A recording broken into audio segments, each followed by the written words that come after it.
మన సాహిత్యం ఛానల్లో భాగంగా ఈరోజు మనం చెప్పుకోబోతున్న మరొక కథ ఎగిరే పావురాలు. రాసినవారు ఆర్సి కృష్ణస్వామిరాజు, చదువుతున్నవారు బివి సుకన్య.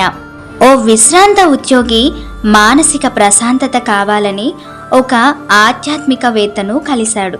నీకున్న ఇబ్బందులేమిటని ఆ ఉద్యోగిని ప్రశ్నించాడు ఆధ్యాత్మికవేత్త. పిల్లల భవిష్యత్తు పట్ల, తన ఆరోగ్యం పట్ల విపరీతమైన వ్యతిరేక ఆలోచనలు వస్తున్నాయని వాపోయాడు ఆ ఉద్యోగి.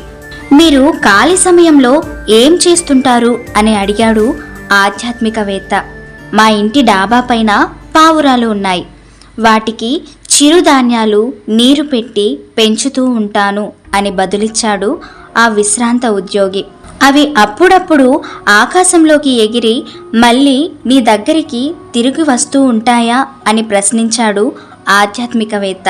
అవునని సమాధానమిచ్చాడు అతడు. మీరు పావురాలను పెంచి పోషిస్తున్నారు కాబట్టే అవి ఎక్కడికి పోవడం లేదు. ఎక్కడ తిరిగినా మళ్ళీ అవి మిమ్మల్ని చేరుతున్నాయి. జాతీయ రహదారుల్లో వాహనాల్లా రోజు మన మనసులో వేలాది ఆలోచనలు వస్తూ పోతూ ఉంటాయి. మనం వేటికి ప్రాముఖ్యతను ఇస్తామో, వేటిని పెంచి పోషిస్తామో అవి మనల్ని వీడవు. మనం వద్దన్నా వస్తాయి.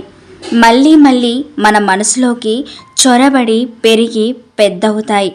వదలకుండా అవే వెంటాడుతాయి. చింతించడం ద్వారా దేన్ని మార్చలేము.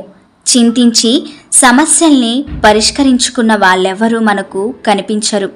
ఎక్కువగా ఆలోచించి శారీరకంగా, మానసికంగా దెబ్బతిన్న వాళ్ళు మాత్రం చాలామంది కనిపిస్తారు. అందుకే మనం ఆధ్యాత్మిక చింతన చేయాలి. దాని ద్వారా జీవితం పట్ల మనకు అవగాహన, సామర్థ్యం పెరిగి మనల్ని మనం మార్చుకోగలము. సమస్యల్ని ధైర్యంగా ఎదుర్కోగలము. అందుకు మనం చేయాల్సింది సత్సంగం. అప్పుడు మంచి ఆలోచనల బీజాలు మన మనోక్షేత్రంలో నాటబడుతాయి. బీజాలు మొక్కలు కావడానికి కొంచెం నీళ్లు, వెలుతురు లాంటివి అవసరం. అలాగే మనం ఆధ్యాత్మికత వైపు నడవడానికి మంచి ఆధ్యాత్మిక పుస్తకాలు చదవటం, భక్తి సంగీతం వినటం, పుణ్యక్షేత్ర దర్శనం, పుణ్యతీర్థాలలో స్నానమాచరించడం లాంటివి చేయాలి. ఆశ్చర్యం ఏమిటంటే సత్సంగం వైపు మనం ఒక్క అడుగు ముందుకు వేస్తే మనల్ని 99 అడుగులు ముందుకు నడిపిస్తుంది ఆధ్యాత్మికత అని సలహా ఇచ్చాడు ఆధ్యాత్మికవేత్త.